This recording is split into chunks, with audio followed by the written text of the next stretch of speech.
Olá, o meu nome é Cláudia Nóbrega e esta é a Impressão Intangível.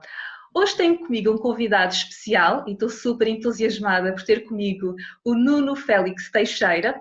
O Nuno é professor e consultor de macrobiótica no Instituto de Macrobiótica de Portugal, em Lisboa, na Escola Macrobiótica da Catalunha, em Barcelona, e no Instituto Macrobiótico de Espanha, em Valência.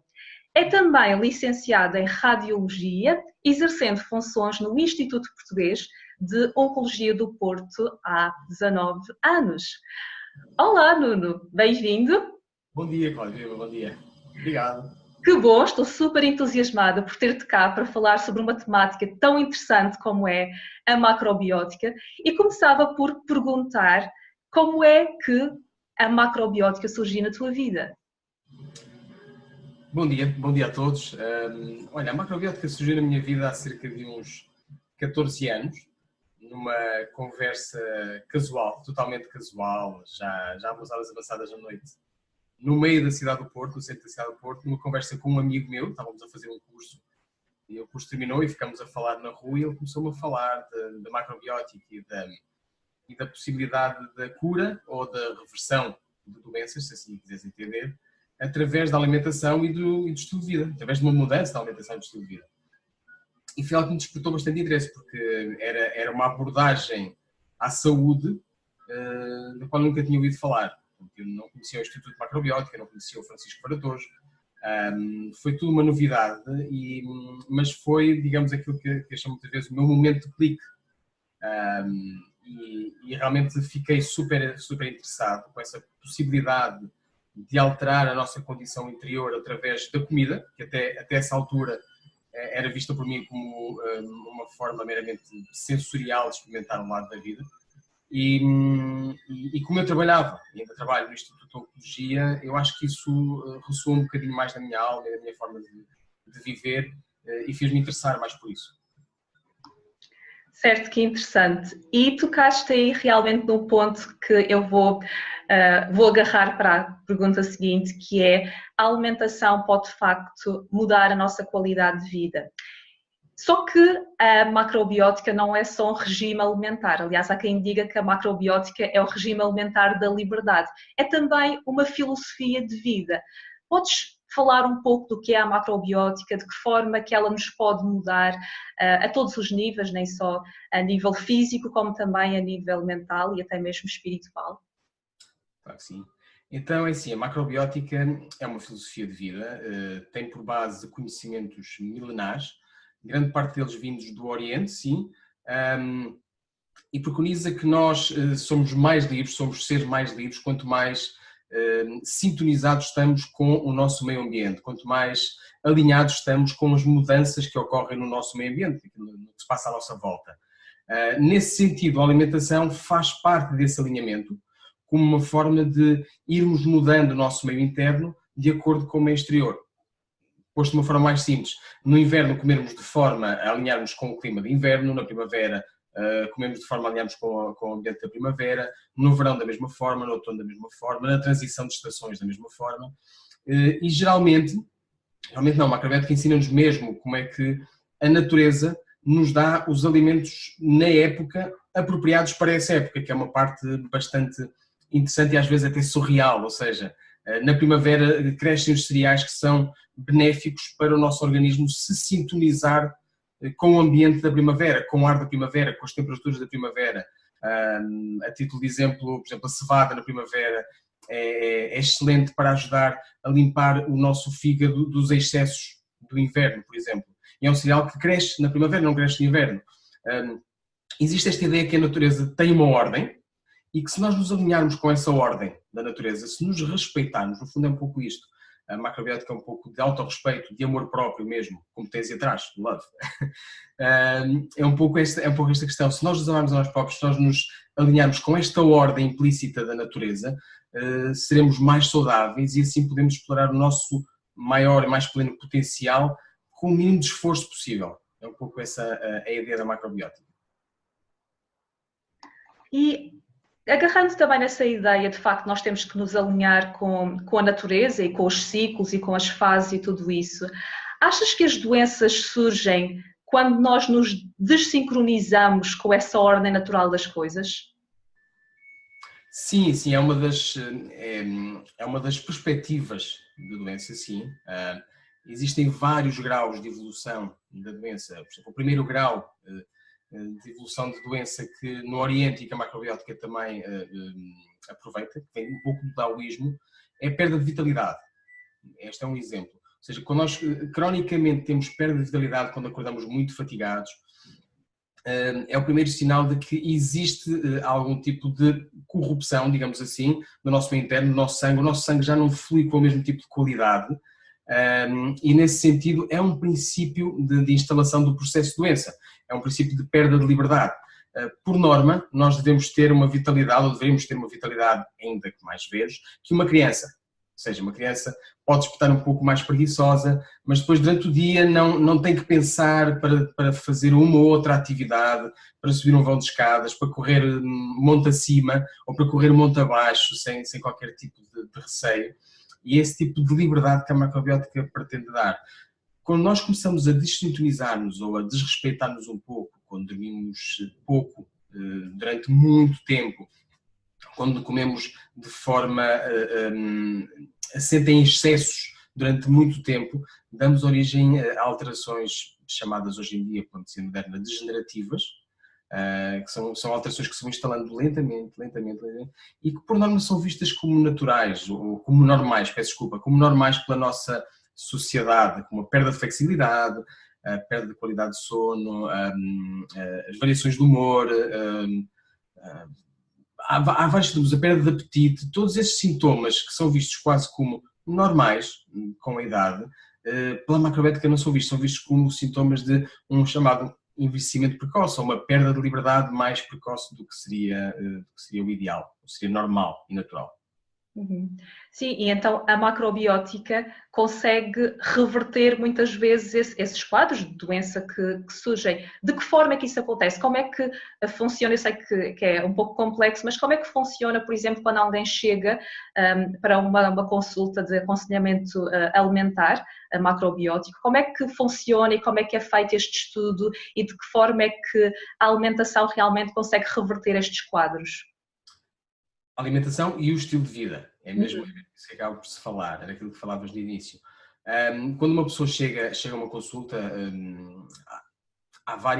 existem várias causas que a fazem chegar lá, ou várias origens. Uma das questões que se vê muitas vezes é uma questão de saúde, ou seja, existe alguma dor, existe algum sintoma, existe alguma doença instalada que a pessoa quer ver revertida ou pelo menos controlada, e nesse sentido o que eu pretendo ver é qual a origem dessa doença, seja do ponto de vista de hábitos diários, seja do ponto de vista emocional.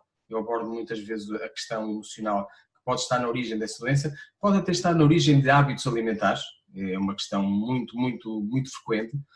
Alguns hábitos alimentares, alguns desequilíbrios alimentares terem por base um hábito diário ou uma emoção reprimida, por exemplo, e quando isso acontece, o que a consulta faz, a maior parte das vezes, é trazer à consciência essa possibilidade, e eu coloco à pessoa, olha, eventualmente, pode estar na base dessa questão este seu hábito diário, porque eu denoto aí algum ponto de stress, ou porque a pessoa ao falar comigo, sei lá, começa a lacrimejar um pouco quando fala naquela situação, ou quando, por exemplo, engola em seco quando fala do trabalho, ou quando noto que a relação em casa não está bem, ou se o filho foi para o estrangeiro e a deixou mais debilitada. São todos exemplos de situações de stress que muitas vezes encadeiam hábitos alimentares e de estilo de vida que são nocivos e que, no fundo, falam daquilo que falávamos há pouco, que era o desrespeito pela nossa ordem natural. Então, trazendo e levando um bocadinho a consciência da pessoa e depois fazendo com que a sua alimentação vá no sentido de reequilibrar a sua postura na vida, reequilibrar as suas tendências do momento.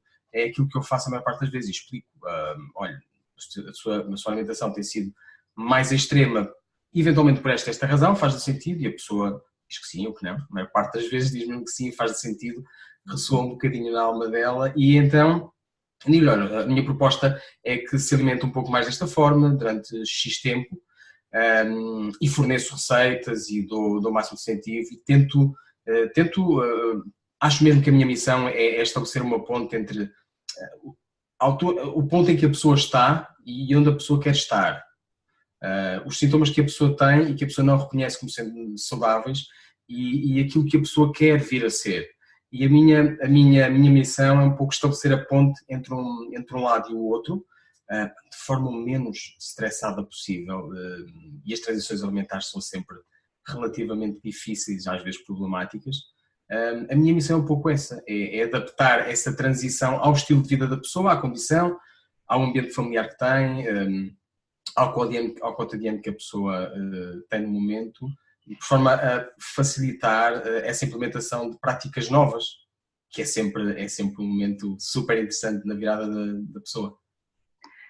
É assim, tu realmente mencionaste tantas coisas interessantes e uma das mais interessantes que mencionaste foi justamente que aquilo que fazes é com que a pessoa tome consciência dos seus hábitos alimentares que de facto não estão a contribuir, e para o seu estilo de vida, que não estão a contribuir para o seu bem-estar.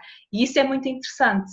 E uma das coisas que as pessoas mencionam muito é que não têm um estilo alimentar talvez realmente mais equilibrado, porque associam a macrobiótica realmente o estilo de vida que não é económico, que não tem tempo para realmente ter este estilo de vida, este regime alimentar. Como é que tu vês isso? Achas que isto são desculpas ou realmente tem algum fundo de verdade? Eu acho que a grande parte das vezes são mesmo desculpas. Do ponto de vista económico, não é uma prática alimentar muito mais dispendiosa que a prática alimentar comum. Existem alimentos que efetivamente são mais caros, mas a maior parte deles são alimentos até que duram muito, muito tempo, portanto acabam por se revelar bastante económicos. Do ponto de vista do trabalho que dá de ser algo difícil de implementar, o que eu digo a maior parte das vezes é que a saúde dá mais trabalho do que a doença. Ou seja, sermos saudáveis vai implicar uma maior disciplina do que ser doente ou do que ficar doente. Dá efetivamente algum trabalho, um planeamento inicial, e é aquilo que eu digo muitas vezes que é um mindset que muda. A forma de nós planificarmos as nossas refeições é diferente. É muito mais simples virmos atrasados do trabalho e dizermos, olha, que se lixe, vou agora encomendar uma pizza ou vou à churrasqueira comprar qualquer coisa, do que vir no carro a pensar, agora vou chegar a casa e vou fazer milê, ou vou fazer outro tipo de cereal integral e vou fazer uma refeição mais saudável, ou vou preparar a minha sopa de miso. Isso obviamente dá mais trabalho, e quando a pessoa vem cansada naturalmente do trabalho, é mais simples e mais fácil, digamos assim de tudo é mais fácil entregar a responsabilidade da nossa alimentação a terceiros. Isso raramente resulta numa prática mais saudável e numa saúde mais vitalizante da nossa parte. O que eu digo muitas vezes às pessoas é que quando queremos algo, encontramos um meio, quando não queremos, arranjamos uma desculpa. E é algo que bate fundo em todos nós, em mim, em ti certamente, acontece com todos nós, é a verdade. Quando nós queremos mesmo mudar, encontramos formas. Eu vejo isso frequentemente nas minhas consultas. Há pessoas que eu começo a indicar as mudanças alimentares que as pessoas devem ter, e as pessoas começam a encontrar obstáculos. Porque o meu marido não come disso, o meu filho também não vai comer. Eu digo, mas estamos a falar de si. E há outras pessoas que querem com Q maiúsculo, costumo eu dizer, e que essas pessoas que querem com Q maiúsculo imediatamente começam a planificar e a implementar e a projetar as minhas sugestões no seu cotidiano, o que me facilita imenso. Facilita imenso a tarefa, não é? Ver que a pessoa começa a dizer, então posso fazer isto e posso fazer aquilo, e é só retirar isto, é só retirar aquilo. Há pessoas que veem muito mais como um desafio do que como um obstáculo a implementação de uma prática macrobiótica, e sendo assim é mais facilitado e a possibilidade de sucesso sai potencializada, muito mais. Claro, e qual normalmente é o feedback depois das pessoas implementarem todas essas mudanças na sua vida? Qual é o principal feedback que tens? Depende muito, para não dizer quase totalmente, da entrega que a pessoa tem. E há feedbacks que me surpreendem hoje em dia. Ontem falava numa consulta dessa questão, há feedbacks muito imediatos de sanação de dores físicas, por exemplo, em alguns casos de doenças autoimunes que trazem associadas algumas dores físicas, e com a implementação de uma prática macrobiótica bastante disciplinada, não digo severa, mas bastante disciplinada, bastante séria, digamos assim, às vezes num par de semanas consegue-se reverter o quadro de dor, não o quadro da doença total, mas o quadro de dor consegue-se reverter bastante bem.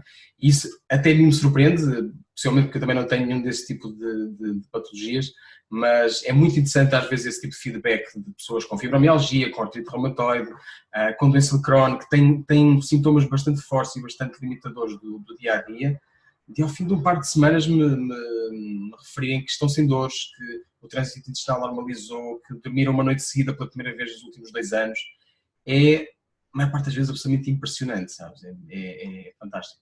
Outras vezes há pessoas que não dão feedback, ou por vergonha por não implementaram nada, mas há tudo. Há pessoas que me encontram no supermercado passado 2 anos e que não me deram qualquer tipo de feedback e que me dizem, olha, o meu filho está fantástico. Eu às vezes já nem conheço as crianças porque cresceram tanto, eram muito miúdos. O meu filho está fantástico, nunca mais teve gripe, nunca mais ficou constipado. Eu digo, fico a pensar, pá, impressionante, quer dizer, nunca mais me deram feedback durante 2 anos, mas continuaram a implementar e têm um estilo de vida saudável e dão super bem com isso. Fico obviamente muito contente. Claro, isso realmente é muito inspirador ouvir depois esse tipo de comentários, não é? Principalmente quando as pessoas também fizeram a sua parte, que além de terem-te consultado, também fizeram a sua parte e por isso também viram os resultados. No fundo, aquilo que semeamos acabamos por colher na nossa vida, nos mais diversos aspectos. Uma outra pergunta que te queria fazer também é porque hoje em dia fala-se muito em vegetarianismo, em veganismo, em uma série de regimes alimentares. Qual é que é a grande diferença entre ser macrobiótico, vegetariano ou vegan? É uma excelente pergunta, é uma das perguntas mais frequentes que me colocam em palestras ou às vezes mesmo quando vou à televisão. Porque efetivamente é possível ser-se macrobiótico e ser-se vegetariano ou vegan. Eu conheço grande quantidade de macrobióticos que são veganos ou vegetarianos, e é possível ser macrobiótico sem ter esse tipo de critério alimentar. Naturalmente, a macrobiótica tem um critério alimentar diferente do veganismo. O critério alimentar do veganismo é não comer nada de origem animal. Muitas vezes se refere a nada que tenha mãe ou pai, ou algo semelhante, ou de origem mesmo animal. No caso da macrobiótica, o critério alimentar é comer produtos o menos processados possível, o mais integral possível, produtos da estação, alimentos do nosso tipo de clima, pouco ou nada quimicalizados. Essa é uma referência macrobiótica. Isso distingue bastante. Eu vou dar um exemplo que é paradigmático. É possível ser vegetariano e viver de pizzas vegetarianas, batatas fritas e Coca-Cola. Ou vegan nesse sentido, né? Se o queijo não for de origem animal. E isso para a macrobiótica não faz sentido, porque implica uma série de bebida artificial, porque inclui farinhas em vez de cereais integrais. Ou seja, a macrobiótica tem um critério alimentar que grande parte das vezes é algo interessante. Atrai os vegetarianos, ou atrai a população vegan, que se sente a maior parte das vezes pouco orientada com critério que eu acho, pessoalmente, esta é uma opinião pessoal, bastante vago, de ok, não vou comer nada de produto animal, tudo o resto pode vir incluído. Há mesmo pessoas que não se sentem muito bem com esse tipo de regime, ainda que eticamente lhes faça eco por dentro, depois em termos fisiológicos não se reflete numa prática muito benéfica. E vem à consulta macrobiótica e de verdade que abraçam com bastante vigor este tipo de prática mais orientada, de critérios mais definidos, de cereais integrais, vegetais, leguminosas, como sendo a base de uma prática alimentar diária, com proporções flexíveis e adaptáveis à condição e ao estilo de vida de cada um, mas que lhes dá outro tipo de orientação alimentar mais segura e também prazerosa, claro. Claro, e realmente quando falaste dessa questão de que existem pessoas que já são vegetarianas, já são veganas e que não têm essa orientação, eu lembro-me que a primeira vez que eu fiz um curso de culinária macrobiótica, muitas pessoas chegavam lá justamente com essa ideia de que eu sei que não estou a consumir determinados produtos, mas também sinto que falta aqui qualquer coisa, que não tenho essa orientação. E uma das coisas também que se fala muito é, então, onde é que eu vou obter proteínas? Porque uma vez que não estou a consumir carne, não estou a consumir peixe, como é que eu vou obter proteínas? Então eu faço essa pergunta, como é que as pessoas vão obter proteínas? Porque realmente deve ser uma pergunta muito comum. É uma preocupação acima de tudo comum. Às vezes custa-me a perceber de onde é que nasceu essa preocupação da proteína. Honestamente, eu acho que é uma preocupação comercial. Há uma noção que alimenta o nosso tipo de sociedade, uma sociedade de consumo, que é uma noção de carência. Ou seja, nós temos medo da falta. Podemos discutir isto do ponto de vista filosófico, se vem do início do século passado, em que efetivamente existia falta de alimentos e havia doenças que eram assentes em carência, que eram doenças típicas de umas classes sociais, não é? Hoje em dia, grande parte das doenças que mais matam e mais custos trazem às nossas sociedades de afluência são doenças causadas por excessos e não por carências. Logo a partir daí eu acho que não nos devemos preocupar tanto com carências, muito mais com os excessos. Excesso de proteína, eu acho, tenho a certeza que mata muito mais gente o excesso de proteína que a falta de proteína, nomeadamente o excesso de proteína animal. Não há uma única pessoa que eu conheça com falta de proteína em Portugal, que é uma doença que tem um nome super estranho, que muito poucas pessoas conhecem, chama-se Kwashiorkor, carência proteica, e é comum em países africanos onde há subnutrição. É mesmo muito difícil termos carência de proteína. Numa prática macrobiótica, a nossa fonte de proteína habitual, para responder à tua pergunta agora diretamente, vem das leguminosas, ou seja, aquilo que será visto como um substituto da carne ou do peixe será o grão, as lentilhas, o feijão, nas suas diversas apresentações, sendo que também temos algum tipo de proteína, alguma proteína em alguns cereais também são bastante proteicos. Portanto, a maior parte das vezes, o variar as leguminosas, o grão, o feijão, as lentilhas, o variar os cereais da época e a conjugação de cereais com leguminosas permite-nos obter os aminoácidos completos, todas as proteínas que nós necessitamos e não ter essa carência de proteína que tanto nos assusta e que tanto preocupa as pessoas. Mesmo por mim. Pois é, realmente essa tua resposta foi muito elucidativa, porque de facto há essa preocupação. Eu ouço muito, é muito comum as pessoas comentarem que, então, se não há realmente esse consumo de carne ou de produtos de origem animal, como é que eu vou obter proteína? Então a tua resposta foi muito elucidativa nesse aspecto. Ainda em relação à alimentação também macrobiótica, e até mesmo à filosofia, que tu já mencionaste anteriormente, achas que isso é uma ferramenta para a evolução do ser humano, para a expansão da sua consciência? E de que forma que isso pode ajudar a que as pessoas se aperfeiçoem?